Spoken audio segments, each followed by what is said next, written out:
Welcome back into Eye on Agriculture. I'm Britton Rucker. Harvest is just around the corner, and that means more equipment will be running on the farm and out on the roads. We're with Anthony now with Sedgwick County Farm Bureau talking about farm safety. Now, Anthony, we've all heard the things that farming and ranching, one of the most dangerous occupations.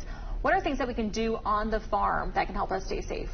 Yeah, well, I think one of the things we see with farm accidents, a lot of times those come when we as farmers or operators are not operating at our best. We're tired, we're stressed, we're in a hurry trying to get a crop in before a storm or something like that.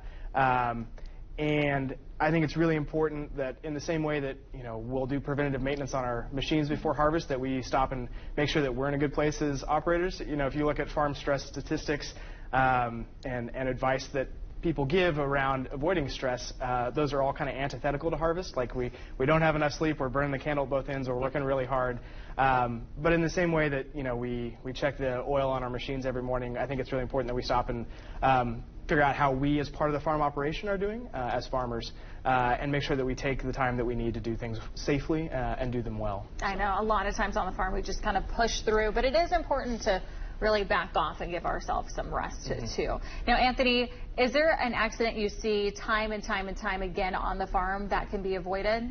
Well, I think two of the things that we're seeing happen more often, at least in our part of the state, are with grain bin accidents and then power lines. Just as we have more storage going on to farms, that's maybe a new area that farmers or their help aren't as familiar with, and so I think it's really important that we understand the safety procedures around grain bins and how we're using those to make sure we keep us and our help safe. And then the other one is power lines. As we build out more in Sedgwick County, as there's more developments, there's more power lines out there, and maybe in new spots that they weren't in last year.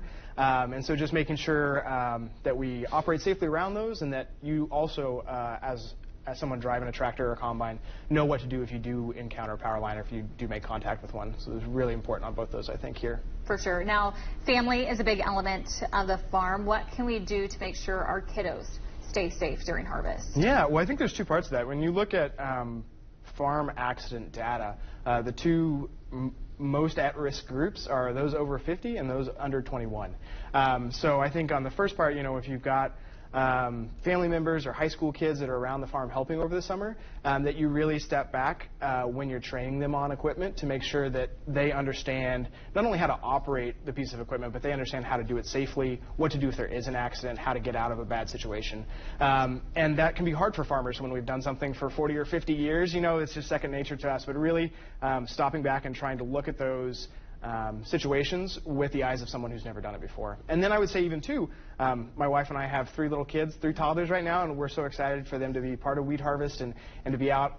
But in the same way that we'd go through our house and try to child-proof that before we have a new kid in the house, I think it's important to do that on the farm. To the extent that you can, just like look at those risks from a toddler, or a young child's perspective, and take the actions that you can to safety-proof those places as much as possible. For sure. Now, during harvest, we know a lot of times there's a different equipment out and about on the roads. For people that's unfamiliar with farm equipment on the roads, what's your message to them? Yeah, for folks outside of agriculture, I think the biggest thing I can advocate for is just to be patient.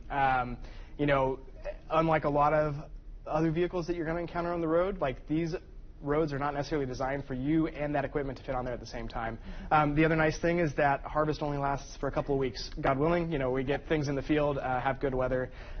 It'll be over soon. So just to have a little extra patience, a little extra grace when you encounter those machineries.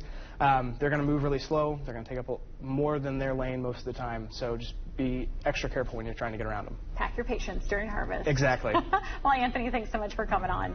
Everyone stick around and we'll have more with Eye on Agriculture after the break.